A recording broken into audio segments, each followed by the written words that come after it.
Panduan ibadah online.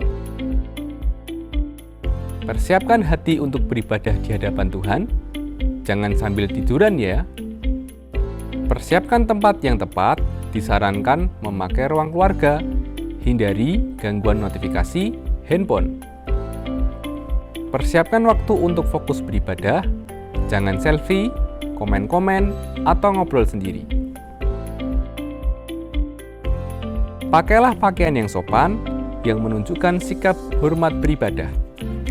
Persiapkan hati anak-anak untuk ibadah bersama, jangan sambil makan.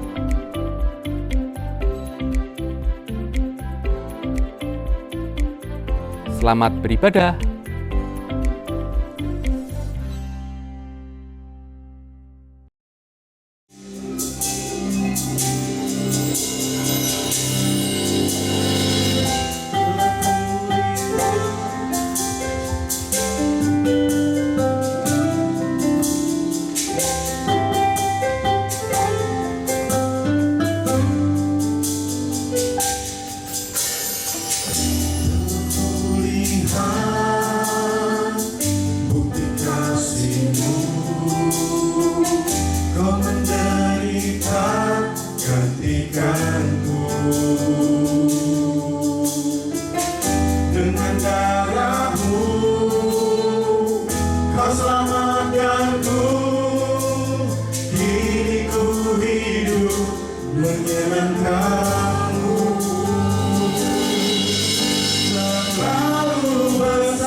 bagi kami. Kami orang-orang yang sebenarnya tidak ada, namun Kau berikan segalanya, Kau buktikan semuanya. Ya Tuhan, hanya Kau yang layak disembah, Kau yang layak, hanya Kau yang layak dipuji.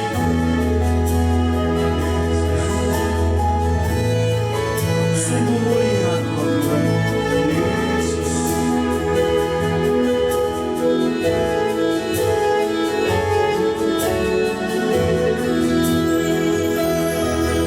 Semua mahkota dunia kan Ku letakkan, semua pujian manusia tak Ku hiraukan, karena tak ada satu pun yang dapat gantikan. Hanya Kau yang kudus dan hanya Kau terbesar. Kau yang layak, Kau yang layak, Kau yang layak disembah. Kau yang layak, Kau yang layak, Kau yang layak disembah.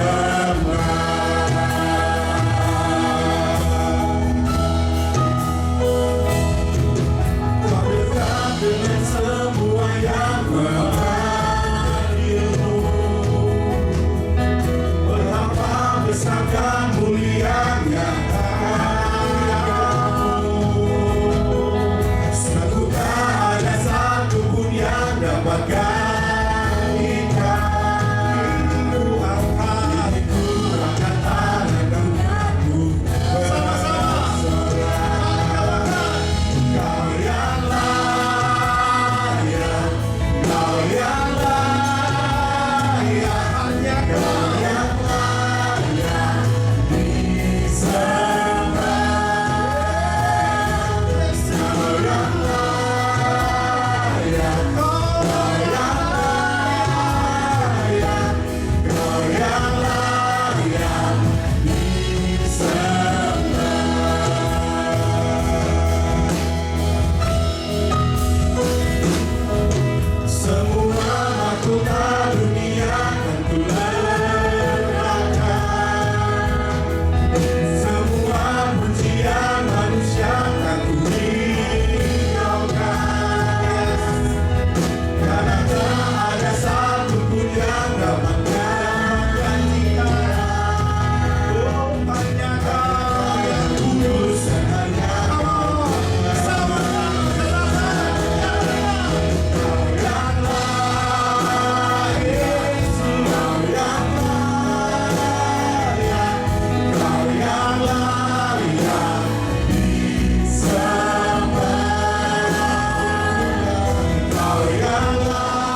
Hati kami bersorak-sorai Tuhan. Hati kami bersorak-sorai bersukacita.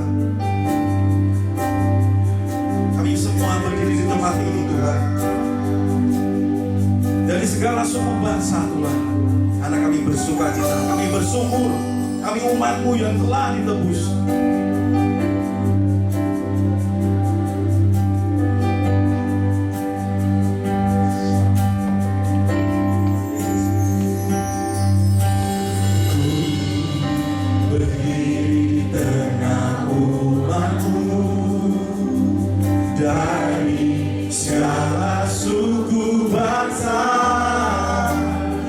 Kami umat-Mu yang telah ditebus.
Tuhan Yesus, kami mengucap syukur karena kebesaran-Mu, karena kasih-Mu yang sungguh luar biasa Kau buktikan kepada kami. Terima kasih, kami bersyukur dengan darah-Mu yang tercurah bagi kami yang menebus dosa kami.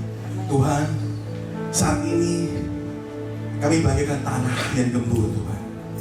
Kami siap menerima firman-Mu, biarlah firman-Mu menerangi setiap hati kami, menerangi jalan kami Tuhan. Biarkan kami sesuai dengan kehendak-Mu. Kami melangkah sesuai firman-Mu Tuhan. Dan kami melangkah menuju apa yang Kau kehendaki Tuhan. Kami bersyukur. Terima kasih Tuhan Yesus. Haleluya.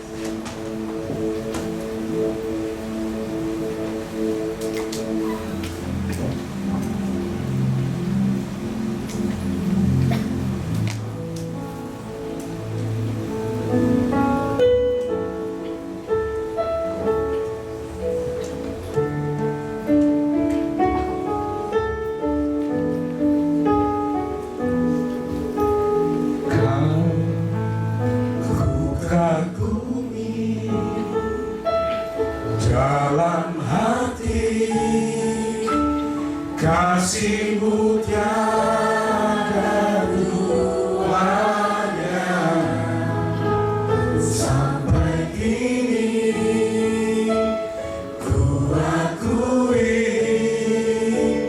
kasih-Mu tiada duanya.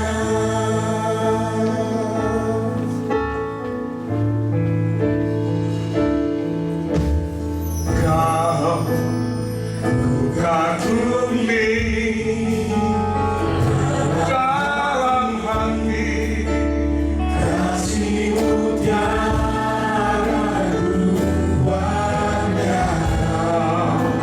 sampai kini ku akui kasih-Mu tiada duanya. Pernah ada,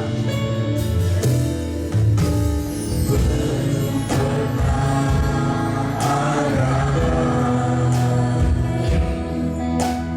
kasih di dunia sanggup menerima diriku apa adanya, selain kasih-Mu, Yesus.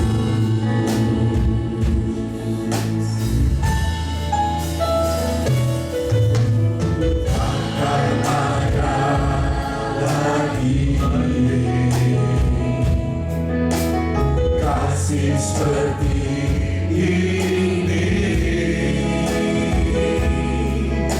sanggup mengubahkan hidupku menjadi baru, selain kasih-Mu, Yesus.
kasih yang setia,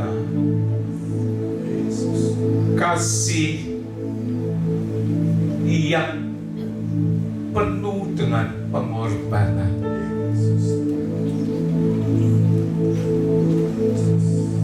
Belas kasihan-Mu kepada setiap kami umat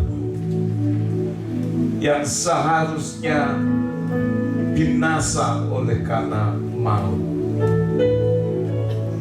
tetapi Engkau tidak rela. Besar dosa kesalahan kami umat-Mu, tetapi kasih-Mu terlebih besar dari semua itu.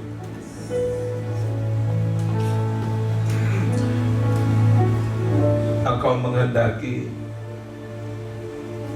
surga tidak kosong, tetapi karena kami manusia tidak dapat ke sana,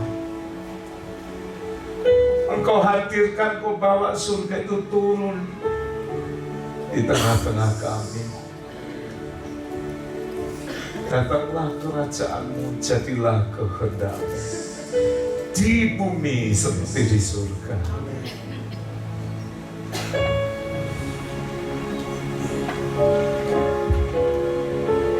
Terima kasih.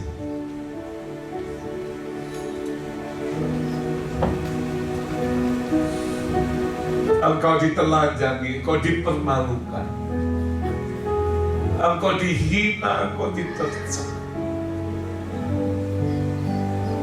sampai pada garis yang paling bawah.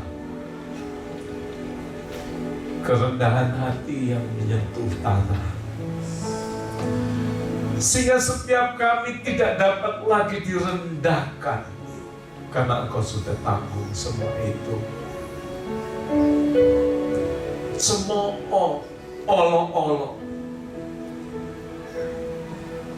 bahkan Engkau memberikan nyawa-Mu bagi setiap kami. Tuhan, terima kasih.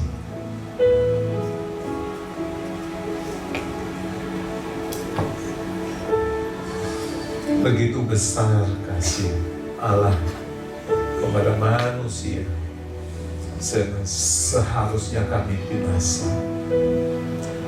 Engkau bawa kami pada keselamatan, beroleh kehidupan di dalam surga yang kekal. Terima kasih Tuhan, malam hari ini kami mau menyediakan hati, kami mau merenungkan, kami mau memahami tujuan daripada Allah menyerahkan anaknya yang tunggal yang dikasihi, memberikan nyawanya untuk menebus kami semua yang berdosa, sehingga kami tidak lagi meremehkan, bahkan mengacuhkan pengorbanan itu. Taruh hati kami menghargai, bersyukur karena perbuatan kasih karunia-Mu, melakukan kehendak seluruh tujuan daripada penyerahan anak-Mu. Biarlah kami jaga iman percaya kami di hadapan-Mu, dan Kau dapati kami juga setia. Berkati kami dengan hikmat dan pengertian untuk bertanggung jawab mengerjakan panggilan surgawi-Mu terhadap masing-masing setiap kami. Terima kasih Tuhan Yesus, terima kasih Roh Kudus. Dan di dalam nama-Mu kami mengucap syukur, kami berdoa, haleluya, amin. Shalom, selamat sore menjelang malam. Terima kasih untuk pelayan panggung, mungkin saya masih di sini.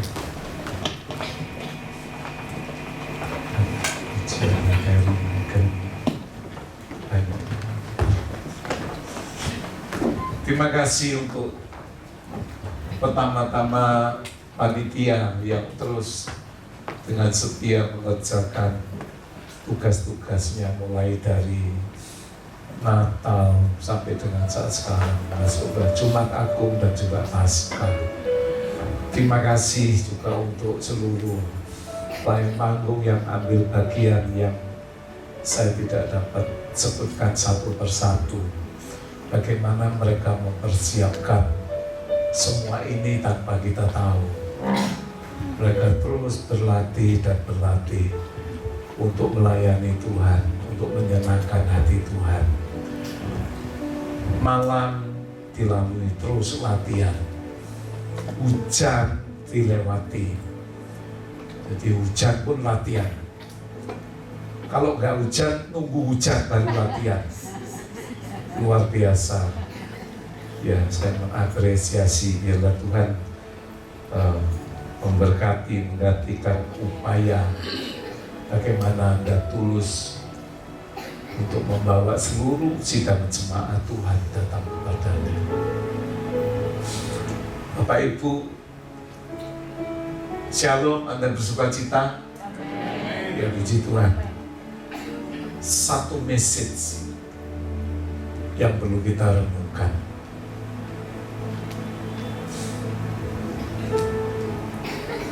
Jumat Agung merupakan momen yang agung tentunya, di mana Tuhan yang menjadi manusia rela disalibkan.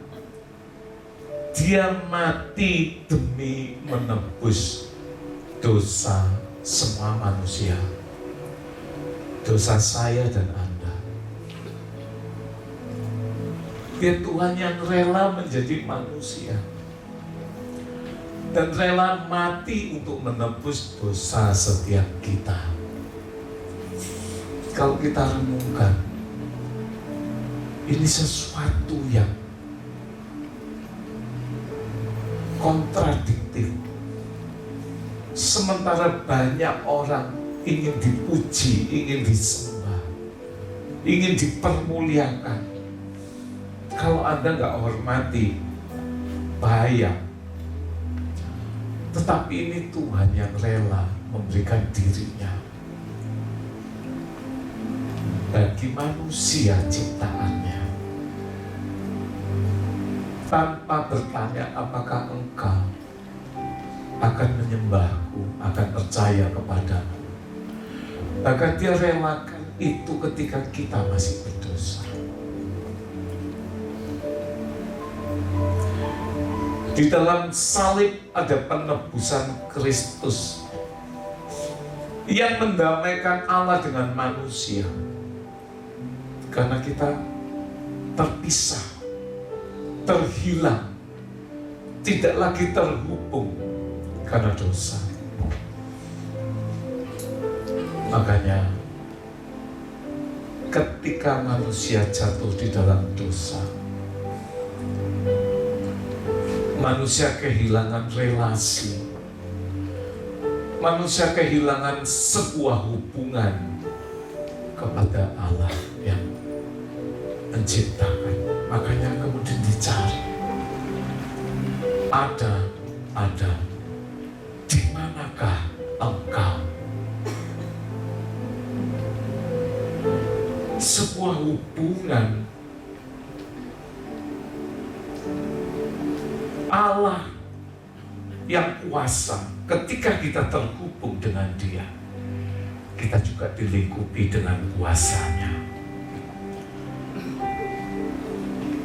Dia adalah kebenaran, makanya kebenaran juga ada pada kita karena Dia.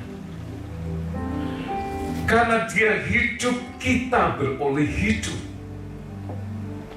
Tetapi ketika hubungan ini terpisah, Anda nggak dapat wifi-nya, Anda nggak dapat sinyalnya, Anda nggak bisa terhubung dan mengakses apa yang ada dalam kepemilikan Allah seutuhnya. blank spot. Anda nggak dapatkan apa-apa. Kemuliaan, semua anugerah terputus. Anda tetap hidup secara jasmani. Anda tetap dipelihara karena Dia setia dan tidak dapat mengingkari janjinya. Dipelihara, tetap diberkati.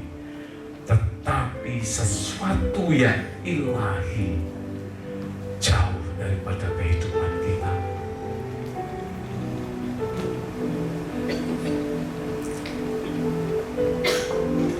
Roma pasal 6 ayat 23 ditulis sebab upah dosa ialah maut, tetapi karunia Allah ialah hidup yang kekal dalam Kristus Yesus Tuhan kita.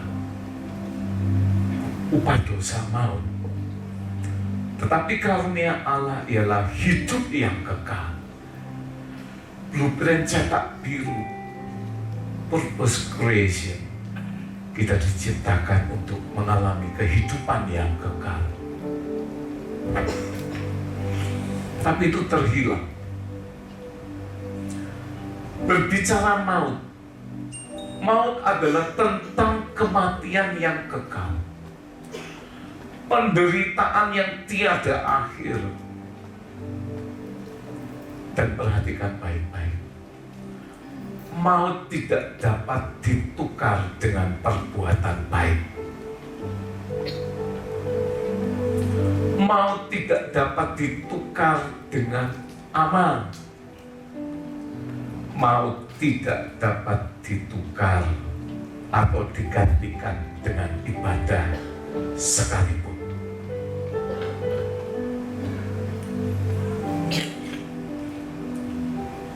Tetapi maut dapat ditukar dengan sebuah harga yang sepadan, yang sama. Anda kalau mau barter barang, ini harganya berapa? 100.000, saya punya uang 50.000. Oh, tidak bisa, nggak dapat, karena nggak sepadan. Harus sepadan. Apa yang sepadan dengan maut? Ketika tidak dapat digantikan dengan perbuatan baik, dengan amal, bahkan dengan ibadah sekalipun. Bahkan Anda boleh berkata, saya ini orang yang agamatis. Setiap minggu semua ibadah persekutuan, acara gereja, nggak ada yang tidak saya ikuti. Apakah bisa menggantikan maut? Kita lihat pendekatannya. Kalau kita salah, di dalam pengadilan ditentukan status hukumannya, Anda harus alami untuk menggantikan kesalahan. Adakah kita bisa lepas? Adakah kita bisa tidak perlu memenuhi daripada hukuman yang sudah ditetapkan? Pak Hakim, mohon maaf, saya orang yang seringkali berbuat baik dan menolong orang. Oke, bebas. Begitu. Nah, saya ini taat beribadah. Ya, itu urusan lain. Saya suka amal, membantu yatim piatu. Semua yatim piatu kenal saya. Hakim tetap berbicara, hukuman harus dibayar yang setimpal, tidak dapat digantikan dengan yang lain. Demikian maut, sekali lagi, tidak bisa dibayar dengan perbuatan baik, ibadah, amal. Karena sudah ada hukum yang tertulis.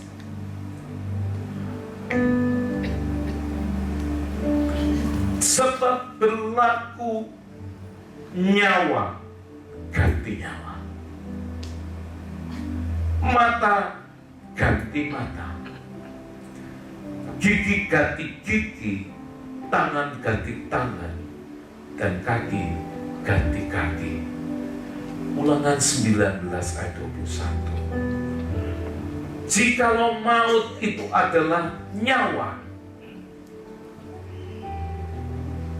gantinya nyawa, tidak bisa ibadah.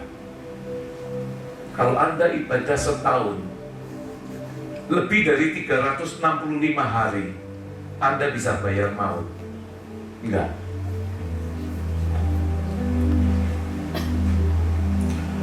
Sesungguhnya kematian adalah bagian kita sebagai orang berdosa. Orang dosa, upahnya maut. Maut itu berbicara kematian.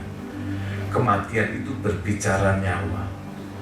Roma pasal 3 ayat 23 menulis, karena semua orang telah berbuat dosa dan telah kehilangan kemuliaan Allah. Tetapi ada kabar baik. Makanya Yesus itu dikatakan kabar baik.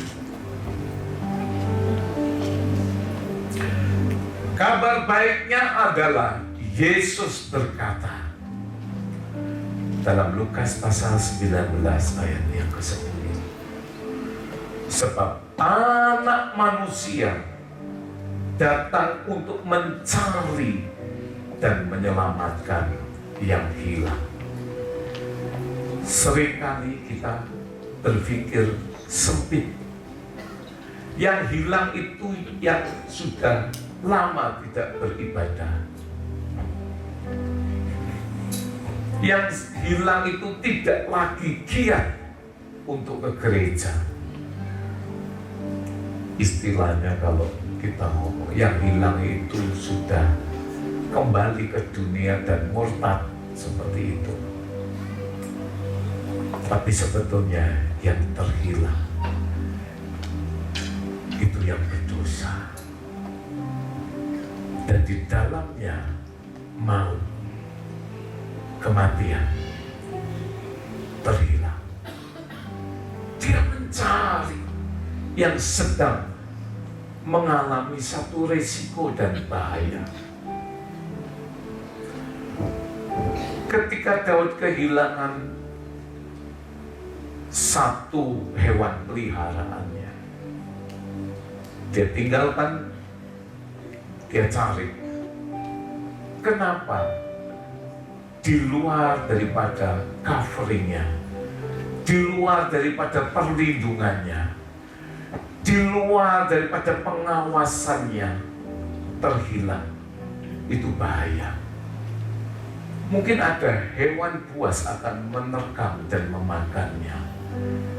Apa kaitannya? Identik dengan bahaya. Dia bisa mati. Dia bisa dimangsa daripada si jahat.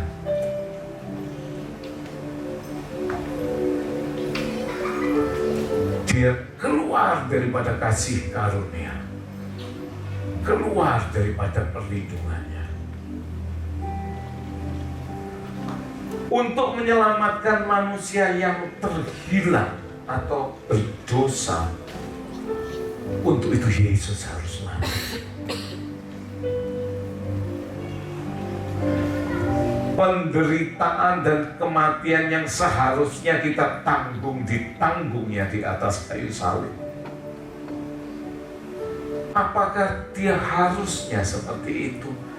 Itu yang kita perlu renungkan. Kitalah yang seharusnya di sana. Jadi kalau kita melihat film The Passion of the Christ, kita lihat dia ditelanjangi. kita lihat dia harus pikul salib yang begitu berat, melewati sepanjang jalan menuju kepada Golgota, tempat penyaliban. Tentu dihina, dicerca, banyak omongan apapun keluar di sepanjang perjalanan itu. Mungkin jatuh, diolok-olok, dia harus angkat, dan seterusnya. Sampai tanah pun tidak disentuh kakinya. Dan penyaliban itu hukuman bagi orang yang paling punya kesalahan yang sangat berat. Menjadi satu budaya dipermalukan. Saya percaya diludahi, ditusuk sana sini. Keluar bukan cuma darah, tapi darah dan air. Karena tubuh terdiri dari darah juga air. Disorahi supaya kita tidak bisa lagi dipermalukan, karena Tuhan alam itu sudah yang sampai pol dalam segala hal.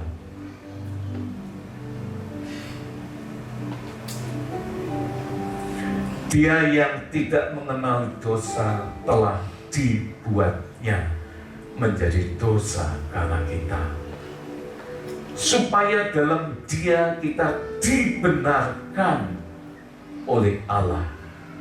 2 Korintus pasal 5 ayat 21. Hukum diberikan kepada Musa, tetapi kebenaran datang bersama Dia, karena Dia adalah kebenaran. Yesus, Kau kebenaran yang menyelamatkanku. Yesus kebenaran dan hidup. Akulah jalan, kebenaran, dan hidup. Tidak ada satu orang pun yang dapat datang kepada Bapa tanpa melalui aku. Karena Dia adalah jalan, Dia adalah kebenaran. Ketika kita melewati jalan, kita menemukan kebenaran dan kita memperoleh hidup. Di luar itu, semua kesia-siaan.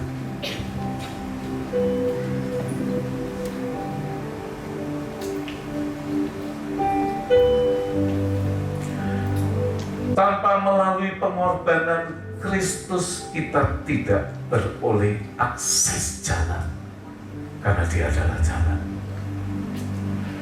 Akses jalan masuk menuju kehidupan kekal. Itu semua murni hanya karena kasih karunia semata yang diberikan kepada kita. Dia yang rela memberikan anaknya yang tunggal. Dan Yesus Kristus mati bagi kita.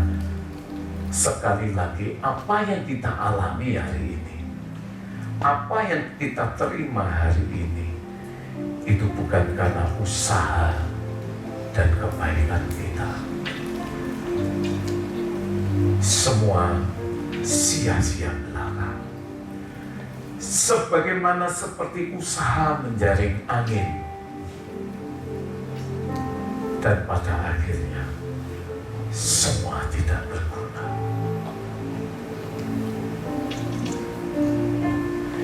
Dialah jalan keselamatan dan pengantara kita.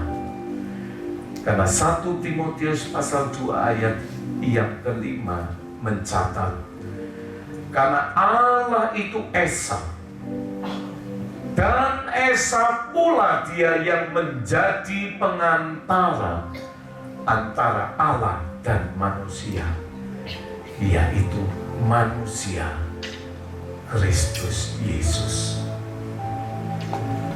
Allah itu Esa, dan Dia yang menjadi pengantara antara Allah dan manusia itu juga Esa. Bagi kebanyakan orang, berita penebusan Kristus di kayu salib adalah satu kebodohan. Tuhan mati. Tuhan itu penuh kuasa. Tuhan itu dapat berbuat sesuatu yang supranatural, yang tidak ada menjadi ada. Semua dapat dikalahkan karena Dia pencipta langit dan bumi. Kok Tuhan mati? Ini bodoh bagi orang dunia. Gak bisa diterima secara nalar dan rasional. Tetapi manusia lupa, bukankah Dia terbatas? Nalar dan rasionalnya tidak dapat menjangkau apa yang dimiliki daripada Allah yang Esa. Dia terbatas. Dia nggak ngerti bahkan alam semesta dan seluruh isinya. Bagaimana mungkin bisa mengira-ngira, menerka, bahkan membatasi Tuhan itu mampu dan sanggup sebatas mana? Bodoh. Tetapi firman-Nya memberikan kita sukacita yang bodoh bagi dunia dipakai untuk mempermalukan dunia. Gak masuk akal, karena akalnya cuma terbatas, pikirannya sempit. Tetapi menilai Tuhan yang penuh dengan kuasa, ini sebetulnya kebodohan yang sebenarnya. Anak saya kelas 2 SD, dia tidak akan pernah memahami tentang materi pelajaran perkuliahan di mahasiswa. Dia ngomong, apa itu? Tak ngerti. Mau cerna seperti apa juga nggak tahu. Mau diajari kayak gimana juga nggak ngerti. Tetapi sudah bisa menilai. Itulah kesombongan manusia. Jadi bagi kebanyakan orang, berita penebusan Kristus di kayu salib adalah suatu kebodohan. Bagaimana mungkin Tuhan disalibkan oleh manusia yang diciptakannya? Dia ciptakan manusia, dan kemudian manusia merekayasa. Kalau Dia maha tahu, maha segalanya, kok bisa sampai diperdaya, bahkan disalibkan oleh manusia yang diciptakannya? Coba renungkan, gak masuk akal. Karena gak mengerti, gak memahami betapa besar cinta kasih Allah yang menciptakan kita itu kepada ciptaannya. Dia jatuh cinta, Dia jatuh hati, Dia rela serahkan nyawa anaknya supaya umat ciptaannya itu kembali kepadanya.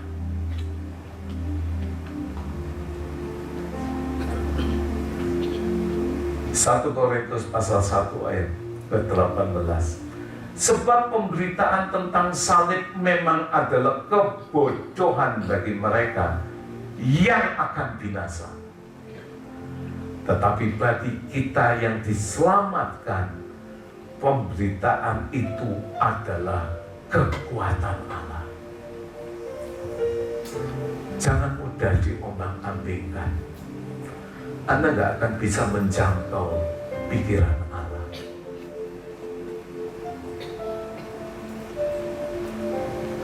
Mungkin kia, siapakah yang mengetahui pikiran Tuhan?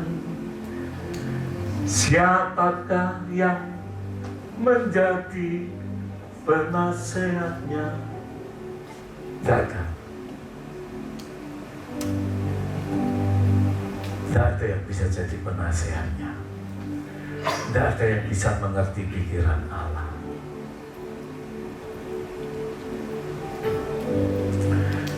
Kalau Kristus itu Tuhan, semestinya, seharusnya ia bisa membuktikan kuasanya dan meloloskan diri dari penyaliban. Yesus bisa saja menyelamatkan diri dari penyaliban.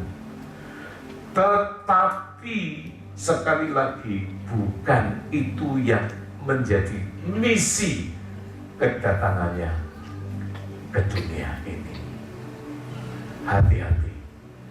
Banyak orang punya visi, banyak orang punya misi, tetapi di tengah jalan dia bisa menghadapi, menemukan, mendapatkan tantangan, kesulitan, persoalan, pergumulan, apapun itu, dan kemudian menggeser tujuannya, dan sehingga dia tidak mencapainya. Ilustrasi yang mudah. Satu rombongan pendaki, semangat dari bawah tujuannya mengalahkan gunung itu, dan saya harus berdiri di puncaknya, tancapkan bendera sebagai bukti kemenangan. Oh, semangat. Tujuannya seperti itu awalnya. Tetapi ketika mendaki, didapati jalan yang terjal, jalan yang sulit,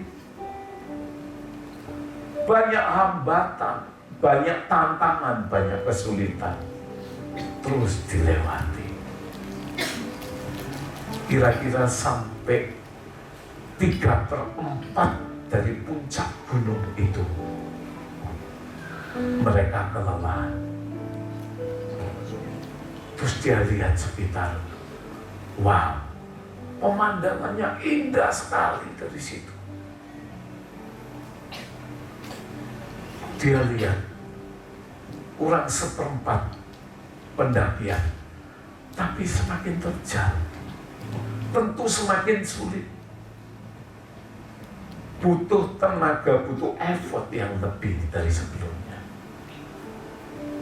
Terus mereka bersepakat, kita sampai di sini aja ya. Ini sudah indah. Terus mereka selfie, lupa sampai kesorean. Wow, udah bagus. Semua kecil. Saya suka ada satu quote Lee Kuan Yew. Saya ingat terus.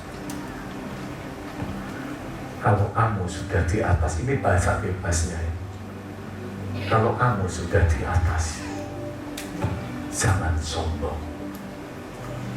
Karena engkau melihat mereka yang di bawah itu kecil. Hendaklah kamu sadar bahwa mereka yang di bawah lihat kamu itu juga kecil. Supaya kita mawas diri. Kamu lihat mereka kecil, sebenarnya mereka lihat kamu juga kecil. Kembali ke sini. Sudah 3/4 pendakian, dan pada akhirnya mereka melupakan tujuan semula untuk sampai di atas gunung. Tancapkan bendera kemenangan. Mereka dibelokkan karena keadaan, karena situasi, tantangan, kesulitan. Bahkan mungkin di 3/4 gunung yang sudah didaki, di situ tumbuh buah-buahan, mereka bisa makan kenyang. Sementara yang di ujung dilihat, kok kelihatannya tidak ada buah-buahan. Tapi tujuan utamanya dilupakan. Berapa banyak kita punya passion, berapa banyak kita punya keinginan awalnya, dan kemudian kita berhenti di tengah jalan karena sesuatu.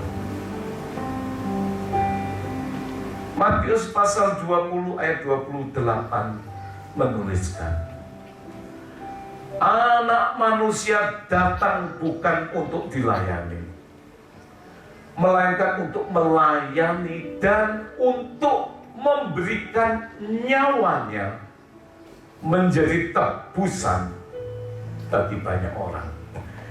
Dia sadar, dia tahu bahwa dia dipanggil, diberi mandat, diberi tugas oleh Bapa untuk memberikan nyawanya. Itu tujuan, supaya menjadi tebusan bagi banyak orang yang seharusnya binasa, supaya mereka diselamatkan karena diampuni, dibenarkan untuk beroleh surga yang kekal. Itu point of view, itu tujuan utama yang tidak bisa digagalkan oleh apapun. Itu yang harus dicapai oleh anak manusia yang diserahkan Bapanya untuk mengorbankan nyawanya bagi saudara dan saya. Tidak bisa di tengah-tengah, di penghujung, dia kemudian tidak memenuhinya.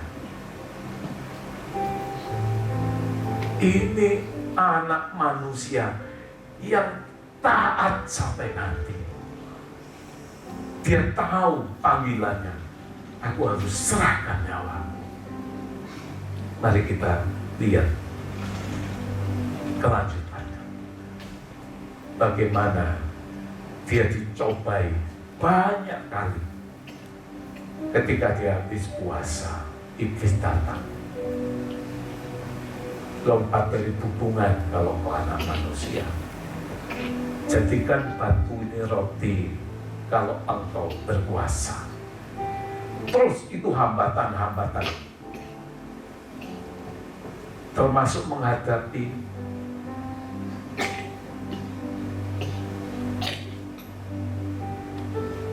kehidupan yang membawa dia pada kesengsaraan.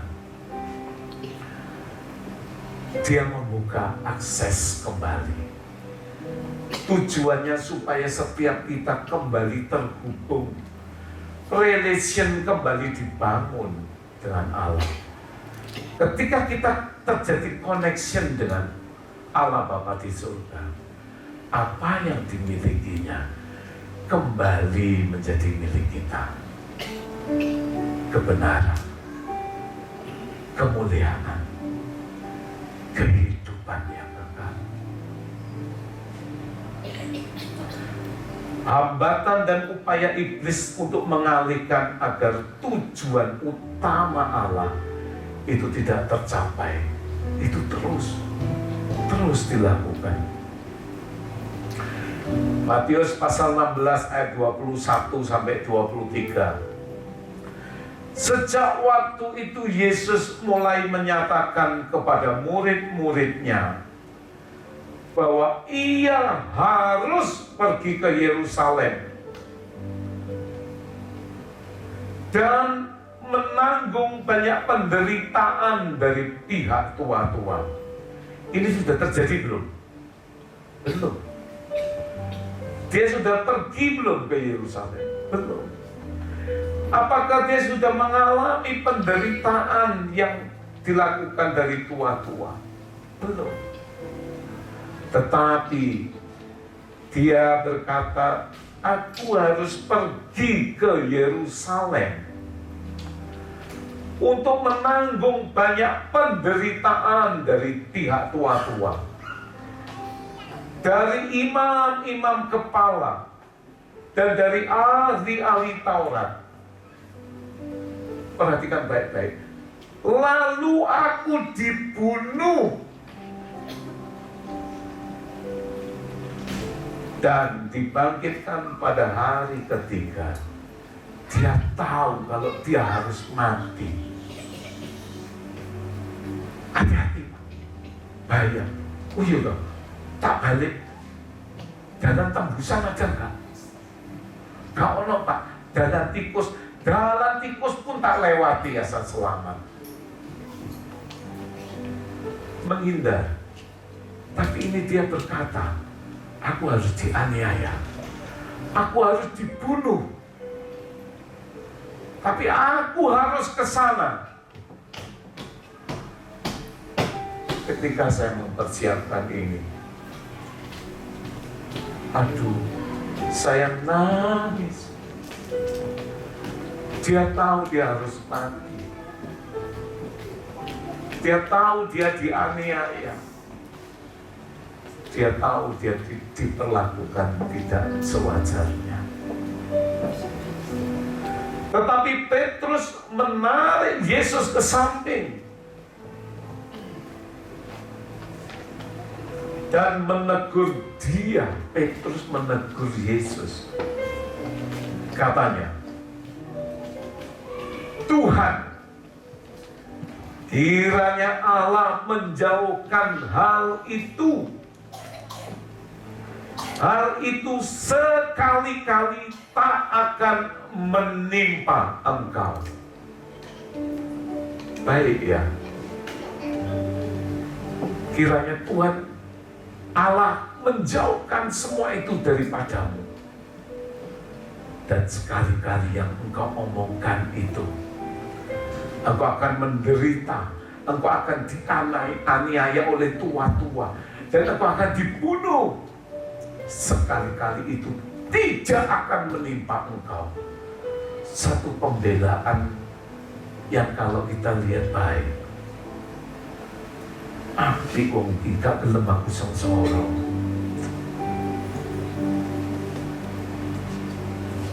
Sekali-kali jangan teruskan lagi, jalannya terjal untuk sampai di ujung gunung itu. Di sini aja supaya kamu gak lelah. Nanti belum turun lagi. Nanti butuh pijet, refleksi, nyake. Tak usah, cukup. Toh tidak ada orang yang tahu kamu baru sampai di sini dan turun lagi. Lihat, apa jawaban Yesus di sini? Nyawa iblis, engkau suatu batu sandungan bagiku. Kamu itu batu sandungan. Hanyalah engkau iblis, sebab engkau bukan memikirkan apa yang dipikirkan Allah, melainkan apa yang dipikirkan manusia. Petrus, aku niatnya baik, diarani iblis, mutong wis gak melok Yesus-Yesusan, gak ke gereja-gereja. Mereka menyakiti, mereka mengecewakan, karena yang dipikirkan adalah dirinya sendiri, bukan tujuan ilahi. Bagaimana Yesus mendapatkan mandat dari Bapaknya. Jadi, inti perayaan Jumat Agung yang kita rayakan pada malam hari ini, itu bukan perayaan kekalahan karena Yesus sudah mencapai garis akhir. Amin. Ini adalah perayaan yang penuh dengan sukacita bagi orang yang percaya di dalam Kristus Yesus. Kemenangan atas tercapainya tujuan utama, yaitu penebusan. Kematian Yesus telah membuka jalan bagi manusia, jalan yang semula tertutup oleh dosa dan tidak bisa dilalui, kini terbuka bagi setiap kita. Yesus adalah jalan, akses masuk kita. Dia adalah password kalau bahasa sekarang untuk memasuki tahta Allah Bapa di surga. Kemenangan, kemenangan yang Dia jamin, kendaraan kemenangan yang Dia sediakan. Hal yang mendasar tentang iman Kristen adalah menekankan pentingnya keselamatan yang dikerjakan oleh Yesus. Juga komitmen untuk kita tetap menjaga bertahan dalam pengakuan iman kepada Dia yang hari-hari ini semakin luntur. Kemajuan zaman, era modern yang mendesak kita sampai kepada realitas rohani yang seringkali membuat orang percaya meninggalkan Kristus karena berbagai alasan. Apa itu? Uang, jabatan, atau apapun yang sifatnya sekedar memenuhi seluruh ambisi dan keinginan material. Itu pindah. Kenapa? Oh, ada sebabnya.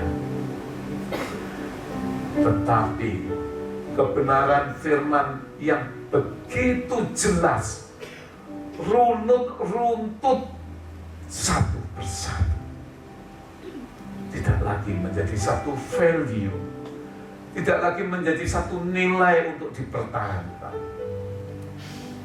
lebih daripada pencapaian yang Salomo berkata pada akhirnya semua sia-sia. Berita firman Tuhan hari ini mengajak kita menghayati arti pengorbanan Kristus. Oleh darah Yesus kita sekarang dapat dengan penuh keberanian untuk menghampiri tahtanya yang kudus, untuk beroleh kasih karunia daripadanya. Dia sebagai korban tebusan memberikan kita sebagai orang percaya yang memiliki hak istimewa akses untuk dapat menempuh perjalanan keselamatan. Saya pernah bertanya kepada orang Mesir ketika saya di sana, kenapa piramid hanya ada di seberang Sungai Nil? Kok nggak ada yang di sebelah kiri, kok di sebelah kanan semua? Itu bagi saya satu pertanyaan. Kenapa kok membumbung tinggi? Kalau semakin tinggi piramidnya, itu berarti orang-orang besar, raja-raja. Mereka berkata begini, dari sini pindah kepada yang kekal, batasannya Sungai Nil. Setiap orang rindu untuk menggapai sesuatu yang ilahi, yang mereka identik sama dengan kita di langit, di atas. Jadi semakin tinggi piramidnya, itu semakin mereka dekat. Pikiran akal saya kemudian berbisik, Semarang Jakarta 1 jam naik pesawat, ke Jogja ke Bali berapa jam. Jadi ketika banyak orang menikmati tidur di udara, saya manfaatkan selama itu untuk berdoa. Karena jaraknya sudah beda, sudah lebih tinggi di awan-awan. 35.000 kaki dari permukaan laut. Kita ini kan dekat, ini sudah di atas. Doanya nyampenya cepat. Ya, jadi kalau yang naik pesawat, ingat-ingat omongan saya. Jangan cuma dipakai tidur, take off, tidur, landing. Anda kehilangan momen kesempatan yang paling berharga. Doa, cepat naik, cepat sampai. Gitu ya, kira-kira. Setiap orang percaya yang telah diterima dan terhubung dengan Allah berdasarkan karya pengorbanan Yesus, sebab kita telah diterima dan disambut olehnya. Dia telah membuka jalan yang baru dan yang hidup. Hal ini ditandai oleh tabir yang memisahkan ruang kudus dan ruang maha kudus telah terbelah menjadi dua, dari atas ke bawah, terhubung. Relation, hubungan, tidak ada lagi sekat tirai yang memisahkan. Yesus menjadi imam besar kita dengan mengorbankan dirinya sendiri. Dialah kepala rumah Allah. Dia akan menyambut kita untuk masuk dan tinggal menikmati hadirat Allah selama-lamanya. Kiranya semua ini dapat memberi kita peneguhan dan penguatan bahwa jalan sudah terbuka bagi kita. Katakan amin. Jalan pendamaian, kita diperdamaikan.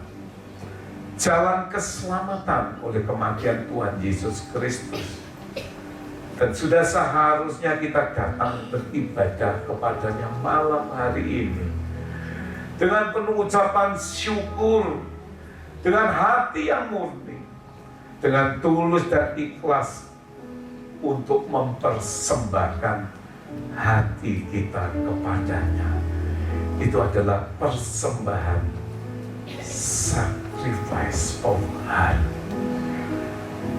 Biarlah kita datang dengan hati yang menyembah, tubuh seluruh kehidupan kita yang Dia telah tebus. Bukan kesedihan karena Dia harus mati di kayu salib, tetapi justru kita melihat rencana awal Allah untuk memulihkan pendamaian, untuk menebus kita, untuk memberikan pengampunan supaya kita dibenarkan, supaya kita kembali lagi kepada Sang Kali, Sang Pencipta kita. Itu sebuah anugerah yang jauh lebih besar dari segalanya. Kita menang karena Yesus menyelesaikannya, tidak berhenti di pinggir, di tepi jalan, di tengah jalan, atau kembali pulang. Dia tahu Dia harus mati, tetapi Dia tahu Dia akan membawa kita kembali kepada Bapa Allah yang mengasihi kita. Ayat yang terakhir, Filipi pasal 8 ayat yang Filipi pasal 2 ayat 8 sampai dengan yang ke-11. Mari kita baca bersama-sama dengan perlahan. 1, 2, 3. Dan dalam keadaan sebagai manusia, Ia telah merendahkan dirinya dan taat sampai mati, bahkan sampai mati di kayu salib. Itulah sebabnya Allah sangat meninggikan Dia dan mengaruniakan kepadanya nama di atas segala nama, supaya dalam nama Yesus bertekuk lutut segala yang ada di langit dan yang ada di atas bumi dan yang ada di bawah bumi, dan segala lidah mengaku Yesus Kristus adalah Tuhan, bagi kemuliaan Allah Bapa. Amin. Mari kita bangkit berdiri.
Tiada yang mustahil, yang mustahil.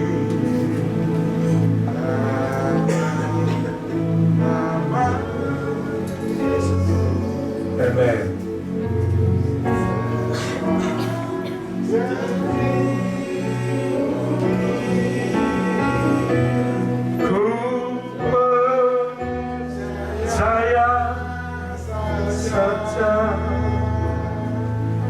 Ku pegang janji-Mu dalam nama Yesus. Ketika ini di luar daripada pemahaman kita, tapi tiada yang mustahil bagi Dia. Percaya pegang janjinya yang adalah iya dan amin. Tiada yang mustahil.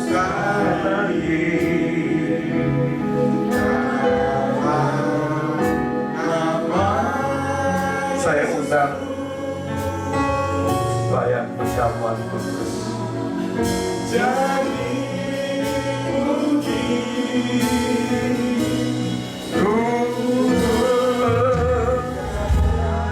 saya saja ku pegang janji-Mu dalam nama Yesus. Semua janji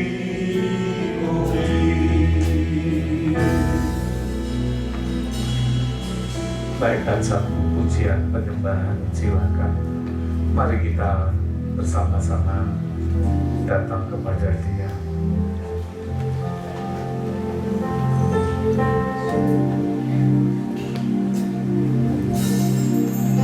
Bisa melakukan sedikit, bisa melakukan sedikit. Tidak usah jauh-jauh, kita kenal.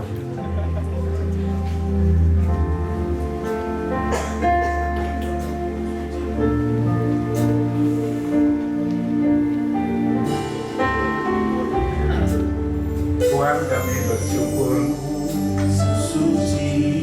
untuk anugerah pengampunan dan keselamatan yang Kau berikan.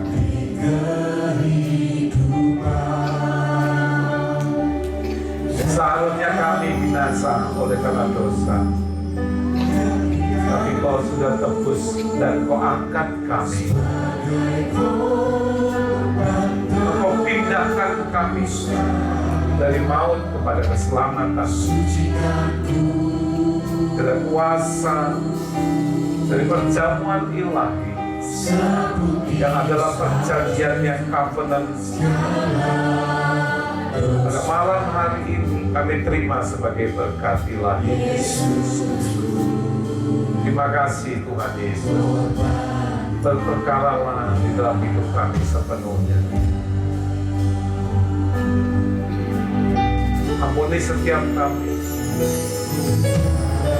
layakan kami, senangkan kami untuk pelayanan. Terima kasih Tuhan Yesus. Terima kasih Urapi setiap kami umat. Dalam nama-Mu kami mengucap syukur. Amin.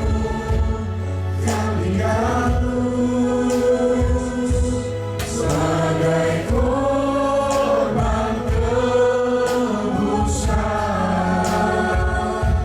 sucikan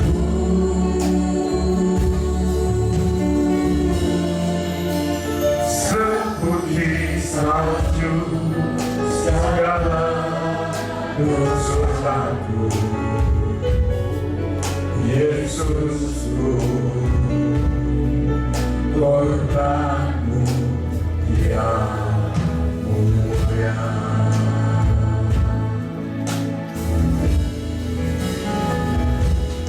Darah-Mu sucikanku, darah-Mu beri kehidupan, darah-Mu gantikanku sebagai korban tebusan, sucikanku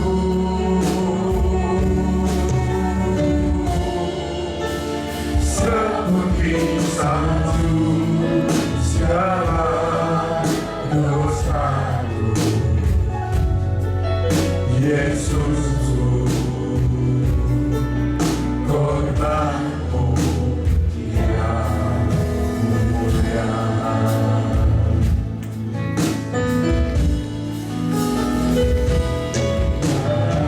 Dalam-Mu sucikanku, darah-Mu beri kehidupan.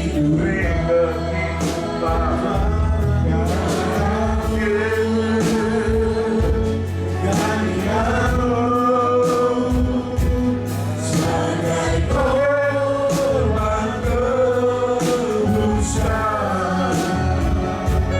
sucikanku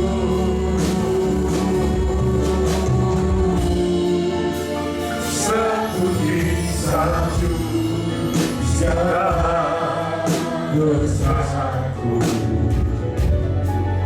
Yesusku,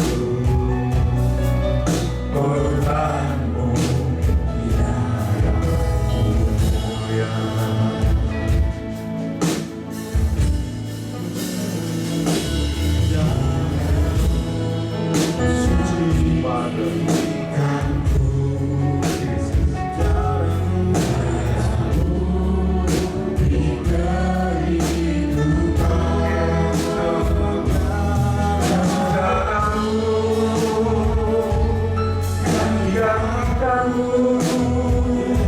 Sebagai korban tebusan, sucikanku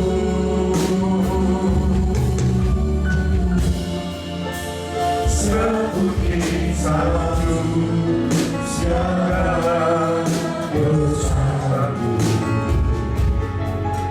Yesusku, korban-Mu yang mulia. Siapa yang belum terima roti dan anggur? Sudah terima. Tuhan adalah penolongku. Aku tidak akan takut. Apakah yang dapat dilakukan manusia terhadap aku? Terima kasih Tuhan.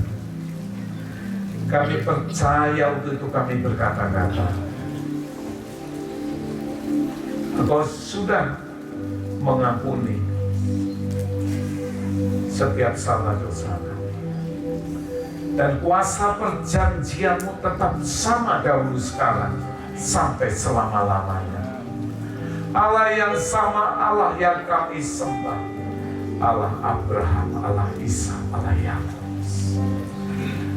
Kami percaya malam hari ini kami beroleh berkat ilahi yang menyukakan hati kami, dan kami boleh bergirang karena Engkau. Oleh karena bilur-bilur-Mu, ketika kami memakan tubuh-Mu yang terpecah bagi setiap kami sembuh dari seluruh area aspek kehidupan kami yang sakit. Terima kasih Tuhan. Janji-Mu adalah iya dan amin. Tanpa terkecuali setiap kami Tuhan adalah berharga di mata-Mu. Di dalam nama Tuhan Yesus Kristus, mari kita makan dengan iman bersama-sama. Kata Yesus, aku berkata kepadamu, sesungguhnya jikalau kamu tidak makan daging anak manusia dan minum darahnya, kamu tidak mempunyai hidup di dalam dirimu. Barang siapa makan dagingku dan minum darahku, ia mempunyai hidup yang kekal, dan aku akan membangkitkan dia pada akhir zaman. Sebab dagingku adalah benar-benar makanan, dan darahku adalah benar-benar minuman. Barang siapa makan dagingku dan minum darahku, ia tinggal di dalam aku dan aku di dalam dia. Sama seperti Bapa yang hidup mengutus aku, dan aku hidup oleh Bapa, demikian juga barang siapa yang memakan aku akan hidup oleh aku. Dan ketika mereka sedang makan, Yesus mengambil roti, mengucap berkat, memecah-mecahkannya, lalu memberikannya kepada murid-muridnya, dan berkata, ambillah, makanlah, inilah tubuhku. Di dalam nama Yesus.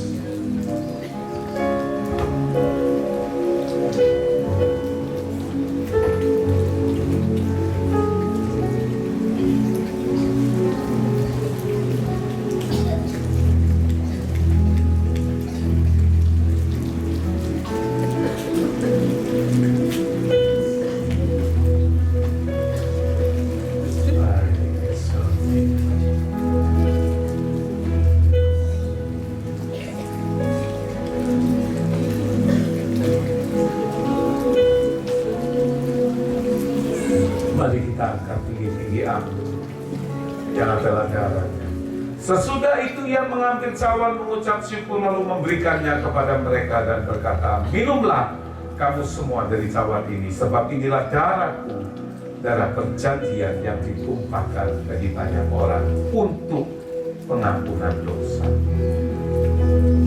Segala kutuk-kutuk nenek moyang, kutuk-kutuk orang tua, kesalahan pelanggaran dihapuskan oleh kuasa darah, diampuni oleh karena kasih karunia-Nya.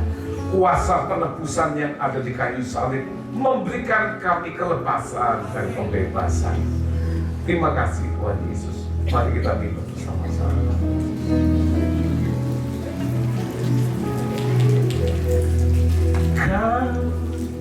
Ku senang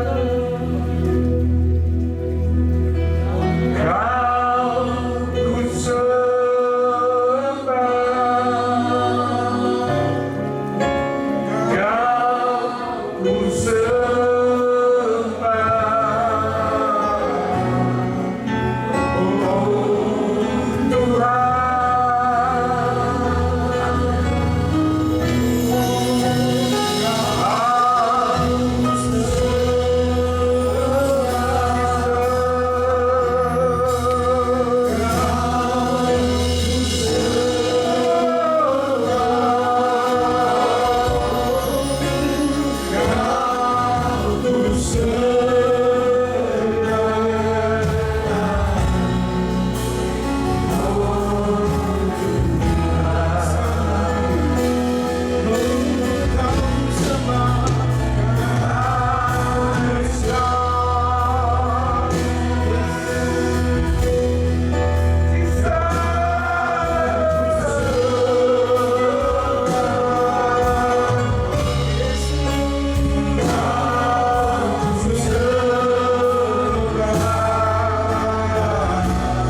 Mari Bapak Presiden.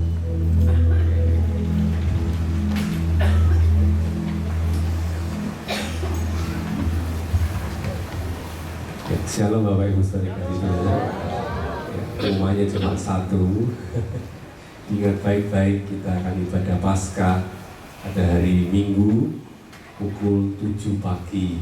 Ya, kita mempersiapkan diri. Setelah hari ini kita merayakan Jumat Agung, akan merayakan kebangkitannya. Katakan pada kanan kirimu, jangan lupa besok Minggu. Haleluya.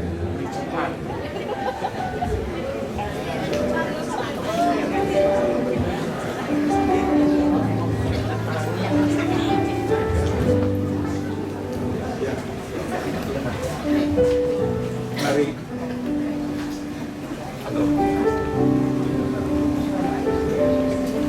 Ya.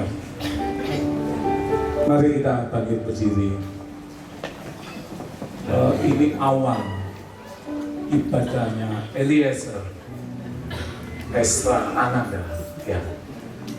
Ibadah pertama ya. 40 hari usianya. Kurang lebih ya. Ibadah pertama. Makanya yang pengumuman tadi tidak lagi muda karena sudah dipanggil bapaknya Eliezer. Ya. Mari. Bapak Surgawi, sungguh kami bersyukur karena anugerah-Mu yang begitu besar bagi setiap kami. Karena inisiatif, karena kehendak-Mu, kami yang sebenarnya terhilang, berdosa dan harus menanggung maut. Tetapi Engkau panggil kami, Engkau cari kami, sehingga kami beroleh kembali hubungan yang terhilang, relation dengan-Mu. Kami dapat terakses kembali untuk menikmati segala anugerah berkat ilahi yang Kau sediakan bagi setiap kami. Tanamkan kebenaran firman dan pemahaman bahwa semua itu kehendak-Mu.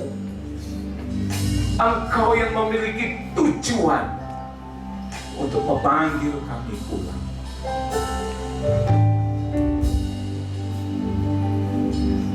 Bahkan Kau relakan anak-Mu yang tunggal yang Kau kasihi berkorban bagi setiap kami, mati di kayu salib sehingga kami beroleh penebusan. Terima kasih. Ajar kami taat, ajar kami setia, ajar kami menghargai dan menjaga iman percaya kami kepada-Mu, sehingga kehidupan yang penuh arti dan makna sejak awal rencanakan, masa depan yang cerah, kehidupan yang indah, itu terjadi, menjadi kenyataan di dalam hidup kami pribadi lepas pribadi. Diberkati untuk menjadi berkat, dipermuliakan karena Engkau menciptakan kami dengan kemuliaan. Dari iman bawa kami bertumbuh ke dalam iman yang lebih tinggi. Terima kasih Tuhan, meteraikan dengan kuasa darah-Mu sehingga iblis tidak berhak untuk mendapatkan kesempatan mencuri daripada kami. Dan biarlah setiap tanaman yang tidak ditanam oleh Bapa dicabut sampai ke atas. Terima kasih Tuhan Yesus, berkat Jumat Agung tercurah bagi setiap umat-Mu pada malam hari ini. Kesehatan, kesembuhan, kekuatan, sukacita, damai sejahtera terus mengalir dalam hidup kami. Dan ketika kami melakukan segala aktivitas seturut perkenanan-Mu, Engkau berkati dan Engkau buat berhasil menjadi kesaksian yang mempermuliakan nama-Mu. Segala yang terbaik, segala yang indah, segala yang mulia, semua kembali kepadamu karena Engkau yang berhak menerimanya. Malaikatmu menatang mengiring kepulangan kami kembali ke rumah masing-masing, jauh maupun dekat. Kami tiba dalam keadaan selamat tanpa kurang suatu apapun. Terima kasih Tuhan Yesus, terima kasih Roh Kudus. Sekali lagi dan sekali lagi, hanya di dalam nama-Mu kami mengucap syukur dan berdoa. Setiap kita yang percaya berkata bersama-sama, haleluya, amin. Tuhan memberkati kita. Selamat malam, selamat menikmati Jumat Agung yang diberkati.